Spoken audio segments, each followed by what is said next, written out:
Welcome to another episode of Day One Radio right here on Live Hip Hop Daily. We appreciate y'all watching us each and every week. Appreciate y'all listening and subscribing through our partners at CLNS Media, man. Make sure that y'all, whether you listen on Apple Podcasts, Google Play, Stitcher, iHeartRadio, Spotify, whatever, man, we everywhere. So make sure y'all subscribe. Make sure y'all tell a friend to tell a friend, man. We need them subscribers. We need them reviews. We'll shout you. You give us a 5-star review, we'll shout you out on the show. How about that? Yeah, man. What's good, though, bro? Everything's fantastic, man. You know what I'm saying? Looking forward to a easy week. You know what I'm saying? Everybody's celebrating the – well, I don't know.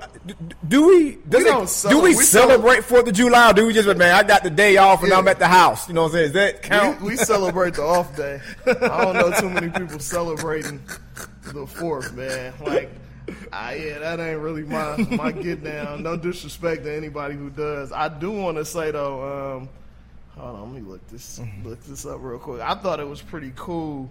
The homies at Accomplice, which is my partners from Colorado, they have a clothing brand called Accomplice. So they actually for the 4th did a small run of flags. It's called a unity flag. So It looks like the American flag. But they have a project that they took the American flag and teamed up with this artist named Nacho Becerra and did like a rendition of the American flag that's Mitch with serape, which is, like that fabric or whatnot, to show like unity with Latin people since we going through all this stuff of them putting up walls and being on this bullshit with immigration and everything. I thought that was pretty dope, especially coming from two white boys from Colorado. Mm-hmm. You know what I mean? But they always kept it solid, always held it down. So y'all look that up, man. Accomplice, AKOMPLICE-clothing.com, man. They do some real fly shit too. But I respect that, and I definitely support what they doing. But yeah, we barbecue and we kick it. You know what I'm saying? Like, we don't really. And in some neighborhoods, pop fireworks, quote unquote. Yeah. Fireworks. Yeah, exactly. Firearms, fireworks, same thing. Just watch out. We don't really do it. My family used to do that when I was a kid. We don't really do it no more.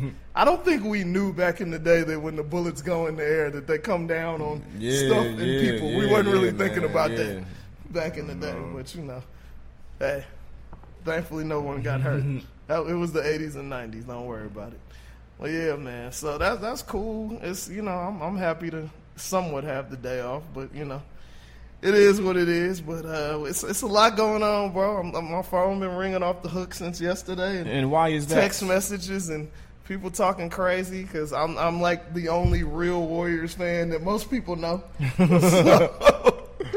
So we free agency's going crazy. So what was it? Sunday night that LeBron announces he's going to the Lakers. Right. 4 years, $154 million, and almost 24 hours later, it just feels like the news was just negated when Boogie Cousins decides he wants to go to the Warriors. So me and H was debating about this before we got on air. Do you feel like this is a negative thing for the league?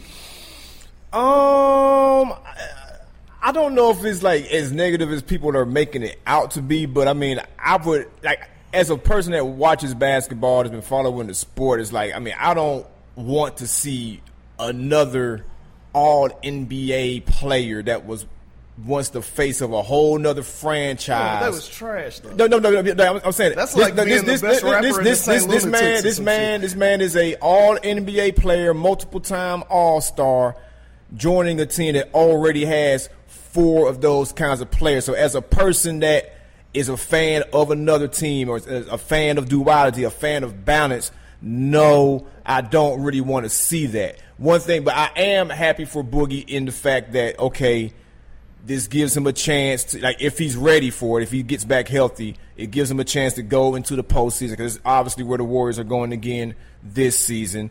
And also, I'm glad to see him in a situation where he doesn't have to put so much pressure on himself coming back off a very, very serious, could be career-altering, if not ending, injury. You know what I'm saying? So he's not coming back into a situation where it's like, oh, man, I got to put up 20, 10, and 7 every night because the team is on my back while I'm coming back from this injury. So, like, I'm happy to see him back out here employed. And, you know, who knows, this move may see more players make similar sacrifices because this man is taking a $10 million pay cut, you know what I'm saying, to do this. More than you know what I'm saying? Like, you got to think, if he would have stayed in SAC, he would have signed a $205 million deal. Mm-hmm. So this is a super pay cut, and part of that is because of, you know, issues with management and whatnot. But I'm like, I don't know what a better situation would have been. Like you said, the team is not relying on you to come in and help them win, and you got to rehab this injury. The one thing I'll say, people have been talking a lot about how not many athletes have bounced back from Achilles, especially in basketball. This man's game was never predicated on athleticism. He is a below-the-rim player that his game is predicated on skill. He can shoot, he can pass, he can back down. Like, he ain't tripping off that at all. So I think it's going to be interesting, man. I say, you know, come back in January, February, work your way back into basketball shape. By the time the playoffs come, it is what it is. Like, my thing is this, like, are the Warriors supposed to continue to sign dump trucks like Zaza Pachulia? Like, Zaza shouldn't even be in the league no more. This man getting a ring. I would rather somebody good get a ring than somebody who trash. I've seen Zaza get dunked on at a playground court. Like, come on, man. Like, this dude should not be on the best team in the league, period. So I'm just like, and he says no one tried to sign him. Or nobody presented an offer. We don't know how true that is. That's the thing, yeah, because, I mean, that can be true, but you got to put things in context. Granted, were we in the Las Vegas home that he was in when he made this call? I read the story about how he actually made the call to the Warriors. He called them. They didn't call him. Same thing with KD. You know what I'm saying? People act like the Warriors recruited KD. But it's like, we weren't there with him, but when you say nobody made me an offer, it's like, okay, free agency started what Sunday at 12 o'clock at night, and it's like you let 5 hours go. Man, ain't nobody call me, bro. Nobody ain't call me. It's like, bro, it's like the sun ain't even rose yet. These folks are trying to figure this out. They're like, all right, let's use the money that we got to get what we can, you know, say we can really, you know, depend on, and then we'll get to you. It's like usually this and I'll say this too. This is the fastest I've seen free agency move. You know what I'm saying? That's because LeBron made his decision so it's like I get that also, but it's like I don't know if we could take him saying no team made me an offer as just absolute law. It's like the sun hadn't even rose yet. You know what I'm saying? You just went through no, dude, this thing happened. It's Tuesday. This didn't happen until Monday night. Like, it was a full damn near 24 hours before they announced that they had signed him, bro. Everybody else of his caliber was getting signed. It ain't too many All-Stars other than Isaiah Thomas that didn't have a deal the first day of free agency. Cats with those credentials do not sit for that long in free agency. And let's not act like all these deals don't be made before the deadline anyway. Cats be signed at 12:01. You ain't never worked out a contract in 1 minute of your entire life. So you know what it is, man. Come on. And I don't know if it's 100% true or not about, you know, no other team. I've heard that the Pelicans made him an offer and then pulled the offer. We'll never know. Like, everything is sources and yada, yada, yada. So, but it is what it is, man. Like, I feel like this is the best decision, one of the best decisions he could have made. Because, like, the other teams that are really good, like Houston already has a center. If they re-sign Capella. So I don't really understand unless he was going to go to the East. You know what I mean? And I think the Celtics would have been perfect, but clearly they didn't make him an offer. Yes. You know what I mean? They did not make him an offer. You can't wait. You can't wait on that. Ain't nobody. I'm saying, like, in this situation, I can see how teams decided to wait the same way that the Warriors were straight up with him. Like, look, bro, I know you called us, but the most we are giving you is this mid-level exception. We are not backing up a Brinks truck. We are not committing to a long term with you. This is what we got since you had the courtesy to call us. I don't think he'll be there following this season. I think he'll go get the bag. And I ain't mad at him. Like, go get the bag. You know, it is what it is, because we got to re-sign Clay and re-sign Draymond at the end of next season. So it is what it is. Like I can't be mad at that. But yeah, people was kind of upset. And Magic, man, I love Magic Johnson. That's my favorite player of all time. You and I have had great experience with Magic, messing around at All-Star.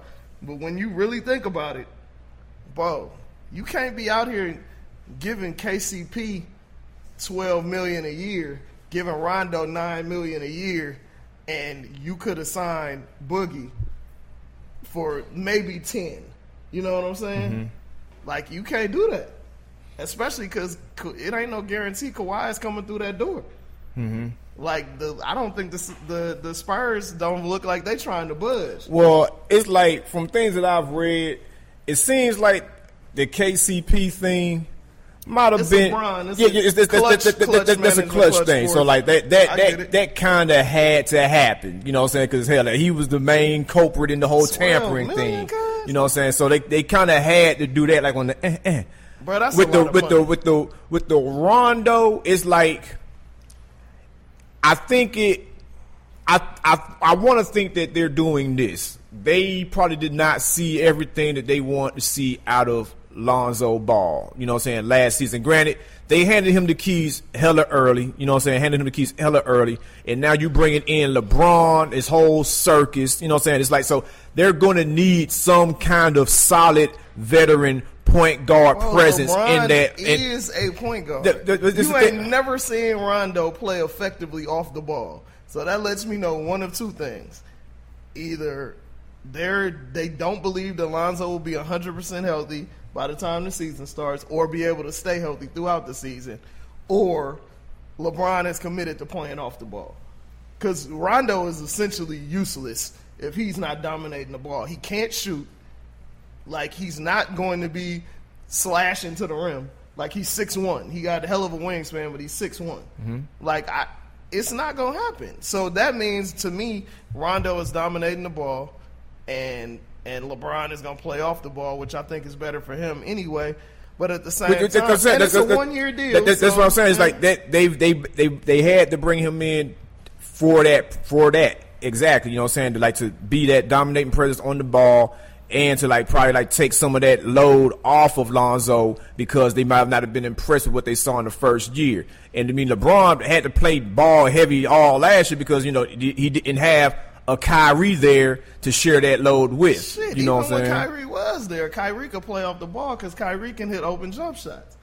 Like, we know what it is, bro. If it ain't working after 3 or 4 games, LeBron is like, look, man, give me the ball, and y'all post up over here, and we gonna do what we do. But he ain't got no shooters either, which is a problem. Mm-hmm. Like, cuz Kuzma is the only one that can shoot, really.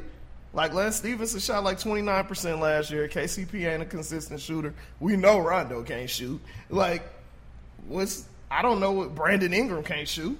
Like, so I don't know what's going to go on. Like, LeBron is most effective if he is ball dominant, if he's surrounded by shooters. But we're going to see. This has been one of the most interesting free agency periods in a long time. Yeah, because it's been so accelerated. Like I said, usually, this is a process that happens all summer long. This has been very accelerated this time around. You know what I'm saying? I love that these dudes is controlling their destiny, man. Signing these 1 and 2 year deals.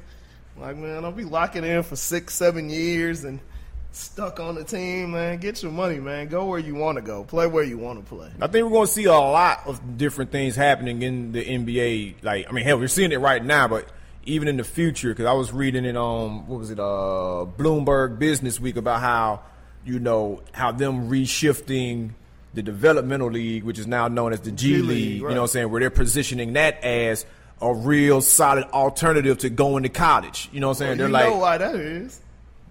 Because of the one and dones, and then that's not the only reason. And then they want to have their own farm systems for the league. I mean, because the league has doubled in the last 2 years, I think, because they're trying to get to a point where every NBA team has their own G League team. Before there was only 16 teams, you know what I'm saying? Now they're up to 25. One of the reasons for that as well is LeVar Ball. Oh, and JBL athletes. Yeah. to come in and do their thing. Like and they're actually in Atlanta this weekend. Man, they are. I told myself I'm going to try to check out one of them games, but I need to get on that, man. I want to see what it's talking about, man. I'm going to check it out. But it's that's interesting. So I'm very happy to see, like I said, these guys controlling their own destiny. You know, on the flip side of that, man, we've had a lot of, we ain't been able to really talk. It's been a lot of music that's come out over the last few weeks, you know, which has been dominated by Kanye, and all these good music releases. Have you had an opportunity to sit down and listen to some of this stuff? I listened to all of them except for Kanye because I was genuinely uninterested in what that man had to say. Gotcha. But I listened to the rest of them. So far, I think I'm enjoying the Kid Cudi and Tiana Taylor more than the other ones, more than the Pusha, more, you know what I'm saying? It's like, gotcha. Cause like with those two albums, it's like I heard a certain sense of like actual like vulnerability more than just, nigga, I'm rapping. You know what I'm saying? Like I saw more daring, I heard more daring production on those two projects. You know what I'm saying? I heard more creative, you know what I'm saying, vocals on those projects. I mean, but that's just me personally, you know what I'm saying? But I have had a chance to listen to all of them. I'm not a fan of Cudi, so I really didn't like sit with the Cudi. I've never been a fan. Yeah, I've never been a fan of Cudi either, but it's like, you know, but from what I heard, it's like, okay, like I enjoyed listening to it more than the other, you know what I'm saying, releases out of this, you know, 7-song like, situation. From how this was presented, from not necessarily from Kanye, but more so from Pusha, because Pusha kind of let us know everything that was going on because he was the first one out the gate. They made it sound like Kanye was sitting down with the MPC, banging out beats for all of these albums. Mm-hmm. But when you look at the credits, he's solely produced like 2 songs out of all these albums. Mm-hmm. Some of them he didn't produce like 3 or 4 tracks on Cudi's joint at all. So I'm like, you can't fully blame it on him because it's, you know, it's a team. Mike Dean's involved and all of that. But for across the board, it just really felt like incomplete music to me. It felt like a lot of ideas and reference tracks and skeletons and. Well, I mean, that's what Kanye's been giving us for the latter part of the last decade. You know what I'm saying? That's why it's I don't want to say decade. I think what Life of Pablo forward. Life of that Beautiful Dark Twisted Fantasy was kind of scattered too. It had its moments. It had some great moments on it, like Devil in the Blue Dress, Monster, and all that. You know what I'm saying? But it's like a lot of that sounded scattered to me too. You know what I'm saying? Yeezus was all over the place. You know what I'm saying? Yeah, Yeezus was trash. You know, it's like so. I'm not saying necessarily scattered. I'm saying incomplete ideas. Like, I want to do a song based off of this, and then we never finish the idea. It's like, okay, well, let's just put it out. Like, we haven't completed the idea. We haven't sit and really, really worked on it. Mm-hmm. Like, I feel like they were trapped to an extent by this. We're releasing an album every week on Friday. They didn't even hit Friday half the time. Some of them came out on Saturday. Mm-hmm. Like, the Nas shit was trash to me. Like, the Kanye joint, we knew that was going to be trash. Kanye, in my opinion, Kanye has not released a good, cohesive body of work since Graduation. My Beautiful Dark Twisted Fantasy has its amazing moments. It has amazing moments. But it sounds like a soundtrack. Which it kind of was. He did drop a film with it. Yeah. Yeezus sucks. I don't like 808s and Heartbreak. I understand how some people do. It wasn't my thing. Yeezus is terrible. Life of Pablo is not good.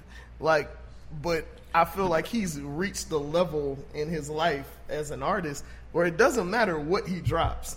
A certain segment of the population is going to rock. Right. And to your point about, you know, unfinished ideas, it's like, I don't want to try to make it sound like it's deeper than what it is and try to be, oh man, he's genius, you know what he's doing. But I mean, to a degree, that is kind of like the music marketplace that we live in for the most part. Granted, we do get blessed with some very solid, cohesive projects here and there. This year in particular, we got a few of them, whether it's J-Rock, Nipsey, Craig, you know what I'm saying, albums like that. So we do get blessed with solid ideas, completed ideas, but I do think these 7-song releases are playing to like just like kind of like the culture and the marketplace of music that we're in right now. Folks throw stuff up against the wall all the time. Whether they just throw it up on SoundCloud and it catches fire somewhere. You had Future throwing albums out that were long as hell, you know what I'm saying? Yeah. But they all were like ranking high because everybody was clicking on, like, and all them songs like weren't completed ideas. They were just things getting thrown up against the wall because Apple Music was cutting checks. You know what I'm saying? You can say the same about More Life. You can say the same about Views, you know what I'm saying? So it's like, I think that this was kind of playing into this, like the marketplace of music right now, where it's like you don't necessarily have to have completed ideas because people have short attention spans anyway. You know what I'm saying? They're like, okay, just give me a verse and a hook that I can remember and I'm good. And that can translate into some of our DJs that are out here. Man, just give me a verse and a hook because I ain't going to play the whole song in the club any damn way. I'm not playing this whole song on my radio mix any damn way. Just give me that and we out. You know what I'm saying? So it's like, I think it kind of plays into what's going on. That's whack to me, man. Like, my thing is, it still got to be art at the end of the day. Mm-hmm. And I wasn't feeling it, man. Like, and I think what makes me not feel it even more is the fact that people try to act like it is genius. No, this shit is lazy. Like, it's lazy and it's incomplete ideas, and I can say that because we've seen what good music is capable of when they really put something behind a project. Like, even Tiana came out, she was the only one that had the balls to say that this ain't my album. Mm-hmm. What came out, this is not what I was expecting. This is not what we recorded. And then she was saying they were going to re-release the album the next week, but then she came out and said the sample clearances were tough, which, you know, that's code. That's always code for other problems. And she was going to unveil the full songs when they dropped the visuals. So who knows if that'll ever happen at the end of the day. But I'm like, I honestly feel like I feel like it's a wrap. I feel like all artists have to have the opportunity to fall off and come back. I don't think Ye's ever coming back. I mean, the only situation I see Ye, quote unquote, coming back is if he relinquishes all of his other endeavors. Like, he stops making sneakers, he stops making clothes, he stops, you know what I'm saying, trying to be a reality star. You know what I'm saying? Like, when he just gets back to literally just, I'm trying to be the best rapper, I'm trying to be the best producer. You know what I'm saying? Because even like he said on the song, on the Cuddy, when he was just talking about, you know, I got to try to be the best in all of my industries and da-da-da-da. It's like, he has a lot going on. So I don't think we're going to see a quote-unquote comeback in music unless he just shifts total focus. I mean, he's managing a crew, running a label, making sneakers, making clothes, trying to stay relevant, doing this, being there, doing that. So it's like, he's not the same artist that we saw coming up where it's like, that's all he was doing. You know what I'm saying? From college dropout up to graduation, that's all he was doing. The only thing he was really focused on was like making fire-ass set designs for his concerts. You know what I'm saying? Granted, he was making, but that was more so like one-offs, dibbling, dabbling. You know what I'm saying? Cashing in on the name. You know what I'm saying? Now, like, he's actually like involved in the moving of the product, the promotion of the product, putting other people on, you know what I'm saying? So it's like, until we see him get all the way back focused on the music, I don't think we're going to see that comeback that you speak of. Do you care that Sci-Hi says that there'll be another 7-song joint for him, and that I think I've heard I think it was Bump J and Chance the Rapper will be doing 7-song. I care about the Sci-Hi and the Chance projects because I think those two particular artists are, you know, people that I think Kanye will actually goddamn fuck around and like hone in on the music for it. And you know they're gonna take the music serious too. All the other artists that we've seen is like, these are artists that, you know, have been around, dude, for the last, you know, decade pretty close, and they just kind of just going in there just doing whatever and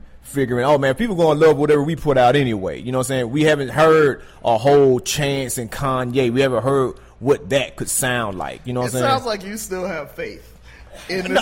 I have faith with those particular two artists. One because I like Sci-Hi, and one because I like Chance's music. You know what I'm saying? And I was always curious to see what a whole Kanye and Chance could sound like, because, you know, they've given us glimpses of what can happen when they are together. You know what I'm saying? I like Sci-Hi too, but Sci-Hi is seriously drinking the Kool-Aid. Like, if you focus on what he's saying on Twitter and defending Kanye at every turn. So I feel like whatever Kanye says, that's what the music will sound like, and that ain't been good lately. So we'll see. I'm not sure. I feel like the Push album was cool. If I had to rank them, like, the Push album was cool. That's probably number 2. I like Tiana album, even though it's not what it should have been. Like, it had its moments.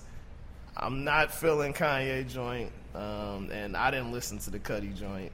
But the Nas shit trash. I mean, none of them are number 1. They're all fucking average as shit or trash. Like, so there is no number 1. There is no number 1. There's only a number 2 and below. There is no number 1. Number 1 is still wide open.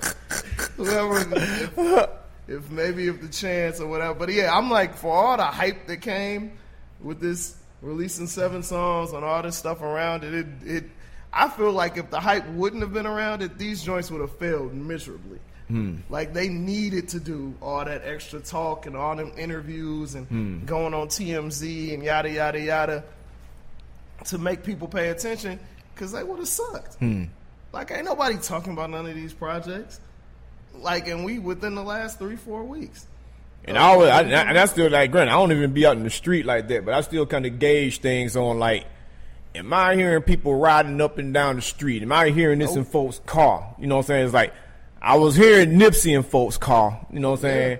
I was hearing Crit in folks' car. You know what I'm saying? So I still kind of judge things like, am I hearing this when I'm in the street and I'm like, or people in the car riding this? You know what I'm saying? When I drive past 5 Points, am I hearing this blasting out of something somewhere? You know what I'm saying?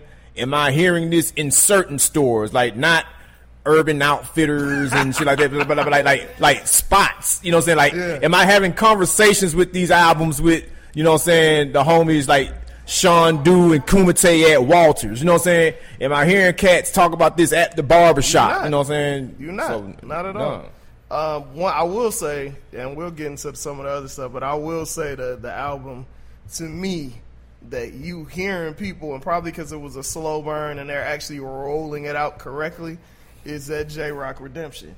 Yeah. That's what people are really talking about. That's what people are gravitating towards, because it's quality music, and it feels like the whole building is behind it as far as TDE is concerned. And it was a very honest album. It's like, you know, it's like we hear so much music, even though if it sounds good, like, we don't hear like actual honesty. Cats like skate around stuff. You know what I'm saying? That's one of the things. Like, I ain't saying everybody has to be an artist that puts all of their business out in the street, but it's like when you listen to a Nas album, knowing that this man is well over 40, you know what I'm saying, done been through some shit, seen some shit, you know what I'm saying. Grant, he did put a lot of that out on, you know, Life is Good, but it's like, you know, like, I'm pretty sure some more life has happened since then, you know what I'm saying? So for you to like kind of skate around things, you know what I'm saying, it's like, but like with this J-Rock album, it's like, man, this dude is really talking about, bruh, I ain't rich and I had to pay for this damn surgery from that motorcycle accident that almost took me out. Right. You know what I'm saying? It's like, you know, you don't hear that. Like, a lot of folks just assume, oh man, you're on the most popular rap label in the world right now. You are well taken care of. It's like, nah, bruh. You know what I'm saying? It's like, it ain't like that. You know what I'm saying? So, nah, that's super real. What did you think about, I guess, the two marquee releases of the summer so far, the Carters and Drake? The Carters was better than I thought it was going to be. I didn't really have any expectations of it because, you know, I don't really have any favorite Jay-Z and Beyonce together songs. You know what I'm saying? So, like, when it was coming out, I didn't really have any high expectations for Well, it. it came out of nowhere, so Right. it was hard to have expectations. Right, Like, you know- we heard rumors that they were working, but we've been hearing that for the last 2-3 years. So when they dropped it on that Saturday, it was like, oh shit. But I mean, it was cool. It was cool. It was I cool. think that it reminded me of kind of like, I feel like a lot of these tracks were definitely from that Watch the Throne era and the 444 era. Like, they sat on some stuff because it was real, like, soulful and real easy, free flowing. Like, I thought it was cool. I thought it definitely represented, like, black excellence. Like, this is a couple that's at the top of their game and they can just do what they want to do, and they gonna stunt, and they're gonna talk about generational wealth, and they gonna talk about black empowerment, but they also gonna talk about nigga shit. You know what I mean? To a lesser extent. And I thought it was fly. I've never been the biggest Beyonce fan. I don't even know if I've ever heard an entire Beyonce album in one sitting. But, you know, obviously I've been a Jay fan since before Reasonable Doubt, and have not been a Jay fan and then become a Jay fan again. So I thought it was cool. Like, it's just weird that, like, I feel like something like this, like, maybe like 2-3 years ago, would have been a much bigger presence. I mean, we get a lot thrown at us these days, man. It's like there's not a lot of room for stuff to breathe now. You know what I'm saying? Right. It's like we get a lot thrown at us, so it's like, you know, things that would have been huge events at one time, they evaporate so fast. Yeah, and you know what I'm saying? It's like this is one of those things where it's like, the only bigger way it could have came out is if it was like right after the Super Bowl, the new Beyonce Jay-Z album was going to drop after their, you know, halftime performance. It's like, but like nowadays, it's like you can be the biggest name on earth. You come out with an album, folks are literally on to the next thing right after they listen to it because it's right there. They're like, okay, I'm going to click on this album.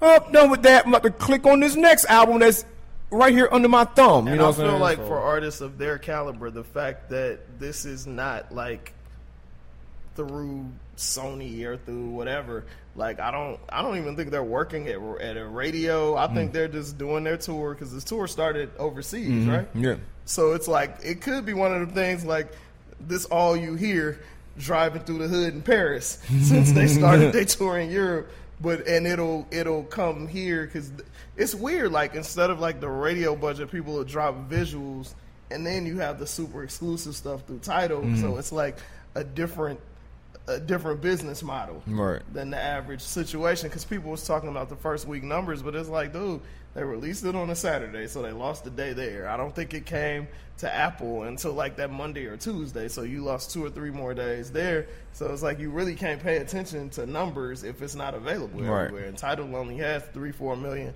subscribers, so you know what can you say? Did you listen to Aubrey's album? You know what? I listened to all of the rap half.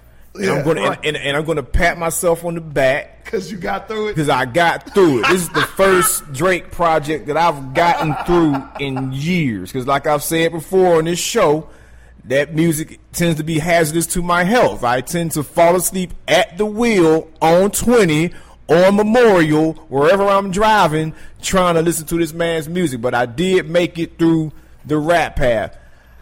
I got to ratchet Happy Birthday on the singing side, and like I was like, okay, I'm pushing myself a little too far here. I'm gonna, you know, so I'll come back to this. But I made it through the rap path. For the most part, I was pleased with what I heard, man. It's like I want to shout to homie Rodney Carmichael. You know what I'm saying? Like he wrote an interesting article about it before it came out. He wrote an interesting article on NPR saying this has to be the album where Drake really makes himself even more vulnerable at this point. 'Cause he always had that reputation of like being emotional and all that kind of stuff. But it's like, your business is out there. You have to address this. And you have to address this in a real way. You kind of have to a degree, concede defeat. You know what I'm saying? You really got to like make yourself look open on this album. And I think dude succeeded with that on this album. Like he didn't necessarily like try to ignore anything that had been swirling around. He addressed things, you know what I'm saying? Like he let it be known like, yo, bro, like he didn't explicitly say, man, I done fucked around, you know what I'm saying? But he did address things, and he did, he addressed them. This is my question. If you and I get into a skirmish and your OG talks to both of us and tells us to chill, and we chill, and then I hear in the streets that you talking crazy about me without saying my name, it can get a little weird. Like, dude, the whole fucking rap side, at least 7 of the songs, is him addressing Pusha without saying the name, but you didn't want it. So why are you addressing it? I mean, he obviously did want something at some point up until... That 8 out of 10 song, I feel like is the song Jay Prince was talking about. 8 out of 10. I feel like that's the song he was talking about where he was coming at Drake, and certain lyrics could have been changed, but that's not career ending. I think that whole career ending thing. I didn't really buy into all that. I feel you. I feel you. I thought it was. I'm the same way. I listened to the whole rap side. I skimmed through the R&B side. I've always said, and I have to correct myself and say I was wrong. I've always said that I don't understand why Drake likes to sing R&B when he's a marginal singer but an exceptional rapper. After listening to this whole rap side, I don't feel like he's an exceptional rapper. I feel like he only rapped here and there because he knew his limitations. Like, Drake has essentially been making the same... That dude be rapping, Shaw. Let me finish my point.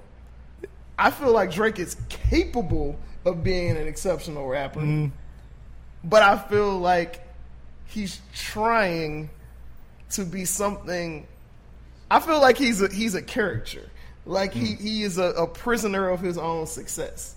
Like, I don't know if it's possible for him to make an honest, vulnerable album to where he just goes in and just kills it. And that's that. Like, this shit is real, like, mundane. Like, at this point, I look at him the same way you can look at a certain kind of, like, athlete, whether they're a basketball player or a football player. Like, you got somebody where it's like they come in the game, they just dunking on every goddamn like Rasheed Wallace. Like, Rasheed Wallace came in the game, he just banging and dunking on every damn body. And after a while, it's like, you know what, man, I probably need to, shoot a little more so I can last longer and play better. You know what I'm saying? That's kind of the way I see Drake. Like, we all, at least it took me just this year to be like, man, this dude be rapping. You know what I'm saying? Like, I always knew, like, I always respected his pen. And it was like, when he got that dude on that duppy, I was like, man, they just leave this light-skinned dude alone, man. This dude be rapping, bro. You know what I'm saying? But it's like, I look at him the same way I look at somebody like a Rasheed was like, dude can obviously bang and dunk on the best of them, but he has positioned himself to a point where there are Drake fans that don't want to hear him rap. You know what I'm saying? There are tons and millions of young teenagers and other people that are like, I like when he just sings. You know what I'm saying? So it's like, so there are a lot of people in this world that don't want to hear him actually rap. 22. Drake is 30-something years old. So I'm like, bro, how long can you continue to make music that is not for your peers? I mean, shit. He's figured a way to do that. I mean, even when he first came out, though, like, it was more so younger people that were attracted to his music. You know what I'm saying? Because he was 21. We forget Best I Ever Had came out in 2009. So he was in his, mid to early 20s. So I don't know. I'm listening, and granted, I've never been the biggest Drake fan. Like, I get it. I see why people are. But it doesn't, like, his music doesn't move me. Like, it's very surface to me. And that's, like, when I listen to it, I'm like, okay, I don't believe, especially the talking tough shit. Like, bro, I don't believe you. Like, so, and half these dudes are suckers, but, like, make it convincing. That's one of the reasons that I really like J-Rock album, because I know he's telling the truth, like you said. So I'm just like, I get it, like, I'm really wondering what the life of this album is going to be, especially when you have, like, Spotify users saying that they want their money back from the month because they've been inundated with just Drake. Like they're forcing them to. I mean, that's been the get down of the Drake rollout for the last 3 hours. Because I remember when that Views came out, bro, like I was having nightmares about that damn album because where I was writing for at the time, we were posting about Drake 5, 6, 7 times a day. And I would go to like, bro, if I hear this, because the way they promote it, they're putting out these morsels like, here's the corner of the album cover. Here's a snippet of this song. Here's here's a blurry pic of the track list. It was like, God damn, how much do we have to write about this album? So that's been the get down for like Drake's promotions over the last 3 albums. So it's like, when folks are complaining about that, like I can see why. Like that's been how they've been promoting this man's music across platforms. I can't knock the hustle, but damn, like it ain't like. And then what's up with the Michael Jackson thing? Like, how did that happen? Like, how he get Michael Jackson? Like, was it? I don't understand this. I mean, Mike dead and things change hands. You know what I'm saying? It's like. We know the family ain't over there making the decision. Like you get to have this song. Rest like, in peace, Joe Jackson. Like these are people that we probably don't even know, ain't never heard of, that are making decisions about what Mike voice ends up on. You know what I'm saying? So it's like I thought that was weird, and I'm like, it didn't even really sound great. And then it probably going to the highest bidder. I mean, it's like if I'm the person that's running his estate, and I'm like in charge of strategically putting Mike's voices on certain tracks, it's like, why would I not do it with Drake, one of the most popular rappers on the planet? Like, it ain't like Project Pat asked for Michael Jackson verse. Like, hey, bro, I need this Mike verse. Like, might be dope, though. You know what I'm saying? Like, you know what I'm saying? You kind of have to, if you're going to give it to any rapper, like, you got Jay-Z, Drake, or Snoop Dogg to choose from as far as, like, popular rappers that or might be worthy of talking to about getting a Mike verse. You know what I'm saying? It's an interesting album. Like I said, the R&B side, it ain't really for me, but I'm sure some people like it. The rap side, well, it was cool. Like, I like 3-4 joints, like most Drake albums. I like 3 or 4 joints. Your girl is on the end of the rap side, and I thought they really utilized Tidra Moses all wrong. Like, I was like, what the hell is this? Like, y'all couldn't get the clearance for Aaliyah, so y'all just got Tidra Moses to sing. Like, Tidra can sing, and she dope. Like, what are we doing? Right. But, hopefully y'all like it. I honestly, and granted, it's only been a couple days, but I don't feel like this is like normal Drake album buzz. I feel like it was like 24 hours of people posting memes because he's essentially a meme and Instagram caption rapper. Like, that's essentially what he does it for. And I ain't really seeing shit. Is he on tour right now? Because usually Migos tour. When does that start? Did it already start? I'm not sure, but like usually his albums drop with like a tour, and if that's not the case this time, it's probably why, because he ain't just like moving around heavy. You know what I'm saying? Well, I'm just saying like people talking about it. So I don't know. But whatever. Like, we'll see. I'm pretty sure I'm gonna be called all kind of haters. Whatever, it's fine. Shit happens.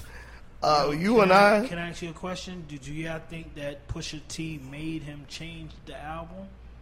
Because I don't think like the whole first half, like you said, was about Pusha T. It's definitely I think he definitely went in that armor. I think he definitely went in and rewrote some bars for sure. Because it's a lot of subs.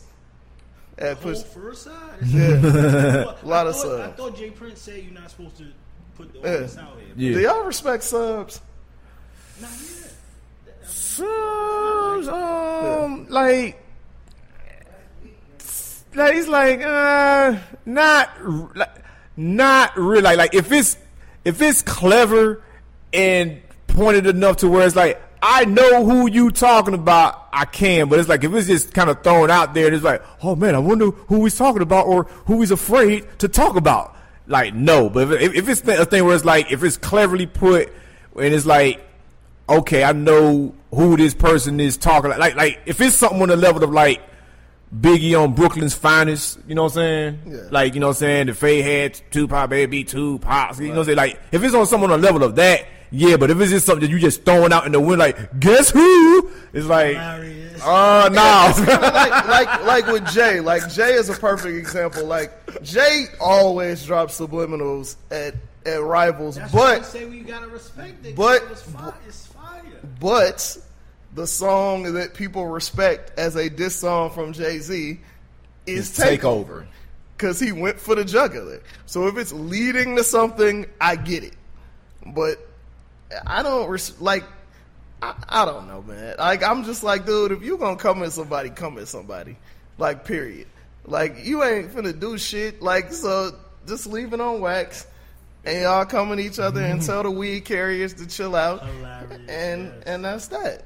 Now, my wife enjoys y'all critique on music, and she said, why y'all ain't talking about Cardi B, because she's popping. And I'm like, that album came out like 3 months ago. We talking about the stuff that came out like super recently. Although Cardi just had her joint went #1. I think it's amazing the fact that she's pregnant and can't really do a lot of shit, and that album is still bubbling. But what's crazy, even crazier, is I feel like if Atlantic was not a singles-driven label and they were actually like really, really putting the building behind her, that this shit would be at like 10 million copies. It's like she's a fucking star, like period. And I can't wait, like, because she's doing One Music Fest. She's a headliner for One Music Fest in September. So y'all get your tickets for sure. I think that's going to be dope because I think that's her first big show, like, since forever. So that's going to be pretty ill. But the album is dope. To black folk. Yeah, Coachella was like before. Like, they barely paid her for Coachella because she signed on early and she wasn't a headliner. And she's... we not even talking about Nicki, and she's doing shit, but everybody's still talking about Nicki album come out in August. I'm wondering, do people care? Nah. Them two, the last performance she just did on whatever the BET Awards. You don't hear no. It was okay. About it, it was decent. It was okay. I feel like Nicki has to reinvent. I feel like Nicki has to reinvent herself as an artist, because I don't feel like people really are gravitating towards the same thing that she's been doing with the voices and the noises and the over the top. Because to me, like, her personality doesn't say, like, you can tell there's a distinct difference between Onika Mirage and Nicki Minaj. Like, you can tell. It's like night and day. And nowadays, people kind of want to see who you are. I feel like she's always in character. Yeah. So, yeah, it's interesting. I'm still waiting for the damn Remy album. Like, what the fuck? Like, can we get the album? You know, drop 18 million singles. Can we get it? And they talking about her and Pap is pregnant now, so we might have to wait a long time for it. Yep. That's what I heard. Yeah, Breaking news. We both of us happened to be at this screening last week. Oh man, we got to talk about that before we go. So it's a joint called "Sorry to Bother You" coming out July 6th. I think it's limited release July 6th, wide release the following week, and it's an interesting movie. What did you think of the joint? No, I enjoyed it. I enjoyed it. Shout out, you know what I'm saying, to the creator of the film, Boots Riley of The Coup. Yeah. You know what I'm saying? It's like I knew I wanted to see this film as soon as I saw the trailer and his name flash up, like, from the mind of Boots Riley. Like, what? They let Boots make a movie, shawty? If y'all don't know, The Coup, C-O-U-P, go and look it up on your streaming services. This is one of the most revolutionary rap groups. These cats talk that shit. They actually had an album called Steal This Album. Yeah. That's how anti-capitalism they are. So this dude wrote and directed a movie that found his way into Sundance and the Cannes, I believe. And he hustled it all the way to the top. Did you read the New York Times profile? I haven't read the whole thing. It's like he hustled that movie all the way, like it true Boots Riley stuff. You know what I'm saying? How the film even got into the hands and eyes of the people that pulled the trigger to get it released on major screens. It's like he hustled it all the way to the top. Like, go back and read that New York Times profile about how he got it into people's faces, and tell me if it don't remind you exactly of how he got down on Fat Cats, Bigger Fish. Yeah. It's like reading it, it's like, bro, this man really did that. You know what I'm saying? But as far as the film is concerned, I thoroughly enjoyed the film. I thoroughly enjoyed it. it's almost impossible to talk about it without giving it away. Yeah, we can't give you the twist. Just know that there's a twist in the movie. That's a crazy twist that you're gonna be like, "What the hell?" But it's very much worth seeing, though. It's 100%. Lakeith Stansfield, from who y'all know from Atlanta, did his thing. Tessa Thompson, who plays his girlfriend Detroit in the film, did her thing. They talking about like Oscar nominations and stuff for her. For her? Yeah. Like, I mean, come on. You know. I mean, she did her thing. It was like, but I don't necessarily. I think Lakeith Stansfield should be nominated for an Oscar over her. Because there was a lot that was left to be desired with her character, from 100%. You know, some of her lines to her motives to even her fashion choices. Like, okay, like you keep flat. Man. No, like as far as like, you know, she was wearing very distinct earrings, but they were never giving you the reason, like, behind there. Why do you keep flashing what she's wearing and not explaining like where it came from? I think who, you know, the film, like, purposefully, there's a lot of satire, there's a lot of subtlety. Especially there's one scene where we won't give it away, but like the main. About, though, 'cause I don't. All right, so like, okay, you can't talk about what it's about. So, it's about a guy that's living in Oakland who, you know, as we all know, Oakland has a lot going on as far as, like, you know, income gap and disparity right now. So he's coming up in that, you know, so he's living in his uncle's garage, struggling to make it. He gets a job at a telemarketing agency, and he lied to get the job, which was funny as hell. That was a funny ass scene. Yeah. He lied to get the job at the telemarketing agency, and he's trying to sell whatever they're selling. And Danny Glover, who's starring in it, he tells him, "Yo, man, you need to use your white voice." You know what I'm saying? And so he starts to use his white voice, and he moves up the ranks in the company to selling other things that, you know, the regular telemarketers aren't selling. You know what I'm saying? Yeah. But, you know, it's a textbook, you know, anti-capitalism type plot. You know what I'm saying? Sure. You know, most definitely. It's dude. There's so much satire in the film that it's one of them joints that you probably got to see twice to really catch everything. No, I caught everything. I caught everything there. Like, this certain parts of that movie, I don't want to see twice. You know, I feel you. I think I got it all in one sentence. I feel you, but it's a lot. It's a lot for sure. But shout out to Boots, Riley, and everybody who was involved in making the film. Rest in peace, Pam the Funkstress of the Coup, for sure. But it's amazing to me that in this day and age, that somebody that is that blatantly pro-black and that blatantly anti-capitalism could be able to get a film that, you know, was nominated for a Jurors Award at Sundance and basically is getting a major push. But it's like film. Like, I think it's Hollywood. I think sometimes we think that things are a little more lots of words right now, but I don't think it's that difficult to get some messages out there. No, saying, cause like, I mean, no, saying like, when you have a person like Boots Riley get a film like this made and out there, and similarly, like, the talk of the town at Sundance, what was it, 2 summers ago, was Birth of a Nation. There's granted, difference. Granted, that film was not as good as we thought it was going to be, but as far as just like that film being something that caused a major bidding war, given the history of, like, I mean, Nat Turner wasn't somebody that they just talked about in our history books like that, you know what I'm saying? So to have a film be able to get made about that person, I mean, you know, so it's like, sometimes I think when things are presented to the check writers, like, all they're thinking is, ooh, shit, this is going to be some shit. How can we capitalize? I don't think they're even really tripping off of, ooh, shit, right, this is going to give black people some ideas. This is why I disagree with you. Because when Birth of a Nation got bought, we saw all the drama come out with Nate Parker. Like, there's always some bullshit that comes whenever something like this gets done. Hold on. And there is no white savior in this film. No, not at all. So those are things that usually come along with it. Now, granted, I don't know how widely released it's going to be. They say it's going to be a wide release on the 13th. I don't know how many screens it's being put out by Annapurna Films, and it's like, you know, I don't think a lot of their films just like get wide releases anyway. But it's getting pushed. No, it's getting pushed. It's got like 95 on Rotten Tomatoes. Like it's they've been rolling out. They've been doing the rollout like heavily. So I'm very curious to see what's going. I honestly don't think a lot of these folks really know who this dude is.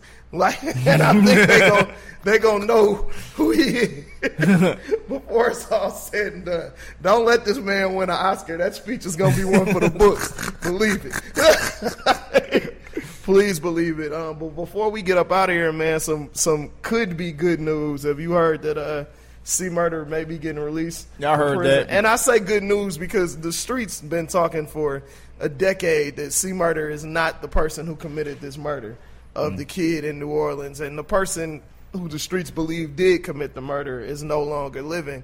So, and that's as much as we'll say because we ain't in the streets and I don't want no problems. But the gentleman who witnessed recanted his statement, so they're fighting to get C Murder, Corey Miller out of jail. I think this whole C Murder thing is one. That definitely did not help. You know what I'm saying? It's like, you're trying to tell the judge, I did not commit this murder. Oh, so what did they call you out there? C Murder. You know what I'm saying? Like that did not help at all. You know what I'm saying? So hopefully, man, if he is innocent, which most of us believe he is, that he gets out. Now, I was happy to see that P. Because, when we had P on the show, it seemed like the relationship was very tattered. Was real strange. Yeah. So it seems like that they back rocking. Yeah, it still seems strange. We talked to him at A3C 2 years ago. It did, definitely. So it's good to see that they back rocking, man. So, prayerfully that will push. Hopefully they should let him out in time for Essence, man. Have a good time. You know what I mean? But, we appreciate y'all watching, appreciate y'all listening. Make sure that you go on our social media and follow us at Day One Radio. Make sure that you rate and review wherever you listen to podcasts, wherever you watch podcasts. Comment, let us know what you like. Let us know who you'd like to see on the show. And we'll see you next week with another dope show.